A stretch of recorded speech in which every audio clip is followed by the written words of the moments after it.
dengan posisi LB week sudah di break kayak begini, weekly udah kasih kode bahwa dia akan lanjut ke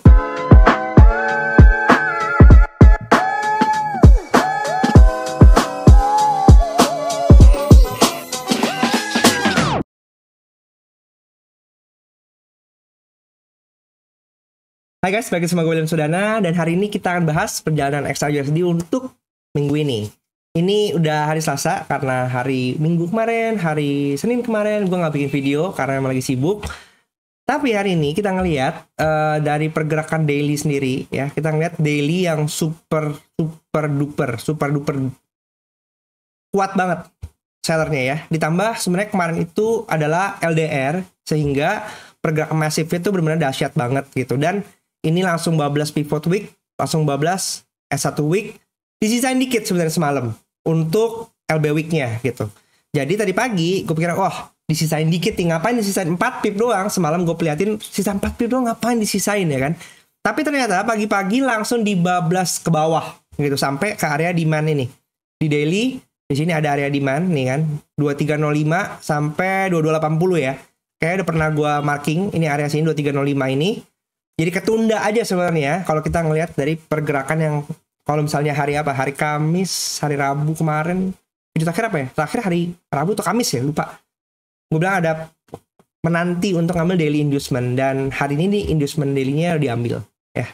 Jadi kalau misalnya lihat daily inducement-nya tuh ada di, nah ini di sini.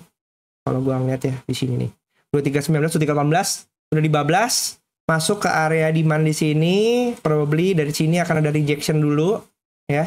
Di sini akan ada rejection ke atas dulu, sekaligus mengukuhkan bahwa week sudah anomaly down, kayak gitu. Apa artinya anomaly down? Artinya kita bisa perkirakan bahwa high before weekly, yaitu yang ada di sini di 2417, ini tidak akan disentuh untuk sementara waktu, karena probably dalam konteks yang sekarang kita ngelihat bahwa sekarang ini udah masuk ke week 4 April ya. Probably ini udah masuk timingnya HSH udah mulai cicil.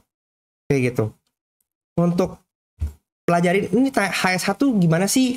Kemarin gue udah bikin satu video eksklusif konten di sini, mampir nih. Baru nih 10 hours ago ini. Teknik entry HSH di setiap time frame. Kayak gitu. Dan gimana kita bisa mengenali HSH di setiap time frame itu kayak gimana. Ada kalanya kita ngerasa, oh HSH-nya kok nggak maksimal, HSH-nya kok cuman sedikit kecil doang, atau bahkan HSH-nya kok nggak HSH kayak gitu. Nah, ini yang gue bahas di video ini, bisa kalian tonton kalau kalian adalah member YouTube eksklusif level 2. Oke? Caranya gimana untuk join ke sana? Klik aja join di sini. Atau enggak klik join di sini juga bisa, ya kan, ini di channel profile, oke? Atau enggak mampir ke video description, di sana juga ada untuk linknya supaya gampang kliknya, oke? Untuk saat ini dengan posisi sekarang kita melihat bahwa LB weekly ini udah dibablas, oke? Sekarang kita tinggal lihat penurunannya mau sejauh apa, apakah mampir cukup di demand daily ini, karena ini juga nyambung di H4 juga ada demand juga di sini kan, demandnya juga pas ini. Kemudian nih, ini demand juga di H4. Kalau untuk H1 sendiri dengan posisi ini 2324 yang di break ya, atau enggak 2318 yang di break, maka H1-nya sebenarnya udah change of character. Berarti ekspektasi kita apa? Dengan konsep, kalau smart money konsep adanya change of character, berarti next kita akan tunggu dia untuk break of structure. Dimana kalau misalnya kita ngambil ini kan saat ini low ya, ini belum diambil. Kalau high 2334 ini diambil, maka ini bisa jadi valid low. Benar nggak? Atau mungkin di sini ya, 2343 ya. Tapi kalau sekarang sih gue ngelihatnya nanti sekarang masih dalam timing booster weekly, maka dia akan mana sih? Dia akan bisa ngelarin dulu, tapi nanti timing targetnya dia tetap target. Pivot weekly-nya di mana? 2354. Jadi kita bisa expect ini kenaikannya bisa sampai 2354, atau kalau misalnya kita mau push lagi untuk booster weekly minggu depannya lagi, mungkin bisa naik lagi ke atas gitu. Jadi mungkin kita bisa pantau area-area di atas juga untuk minggu depan. Kalau posisinya week-nya udah sekarang anomali down, maka ekspektasi untuk minggu depan weeknya mungkin akan down gitu. Open weeknya di mana? Di atas kan open weeknya masih di open week ini ada di sini nih 2383 kayak gitu. Maka kita bisa mulai pantau area 2370-an di sini. 2370-an. Ya, sebenarnya area previous ini ya. Area previous yang kemarin jadi base, ini akan jadi area tahanan lagi. Kemudian untuk area 2360-an juga kita bisa sama-sama pantau. Tapi terlalu early kalau kita ngomong minggu depan. Yang pasti-pasti dulu aja. Dengan posisi, kalau misalnya kalian perhatiin, ini udah pernah kita bahas ya. Untuk konsep anomali sendiri, nah ini di video ini part 2. Jadi apa itu tren anomali, gimana cara mitigasinya gitu. Kalau kalian udah expect weekly yang kalau kita ngomong secara posisi RPS itu ideal, tapi ternyata terjadi anomali, dan kalau kita ngelihat di sini ada indikasi LB weekly yang mau di break, bisa pasang sebenarnya sell stop di bawah di sini. Tapi kalau misalnya enggak, ya selama MM-nya aman, tenang, karena harga masih akan kembali lagi ke atas. Oke, itu saat ini mapping area base yang sebelumnya ini bisa menjadi area pantauan untuk kita. Pivot daily di sini belum disentuh juga. Apakah mungkin disentuh hari ini?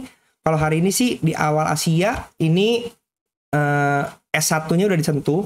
Maka yang bisa kita perkirakan adalah apakah perjalanan S2-nya mau dilanjutin lagi untuk S2-nya. Yaitu S2 ada di area 2287. Di sini juga ada area base kecil yang bisa kita pantau. Di sini ada area base kecil yang bisa kita pantau. Nih. Kemudian untuk kalau misalnya dia mau naik ke atas lagi, mungkin bisa main-main ke area sekitar pivot daily-nya, atau enggak area di sini 2230, kemudian ada 2239, atau enggak 2246 gitu. Untuk perjalanan hari ini, kalau kita perhatiin, ini dari Asia yang udah expanding ya. Di sini kalau kemarin itu Asia expanding, kemudian Eropanya drop lagi, ini drop lagi, makanya candle-nya drop banget. Kita perhatiin ini nanti menuju jam, mungkin sekitar jam 12, jam 1 kita lihat kira-kira bisa seperti apa, karena kalau kita perhatiin ini HSH Eropanya ada di atas, kemudian HSH USA juga ada di atas. Jadi bisa jadi setelah pullback ini akan ada sedikit pergerakan ke atas. Kalau misalnya sambil diperhatiin posisi H4 seperti apa, posisi H1 seperti apa, kemudian pencapaian nanti di Eropa seperti apa, kemudian di USA seperti apa. Karena dengan posisi strong seller seperti ini, mungkin dia akan konsolidasi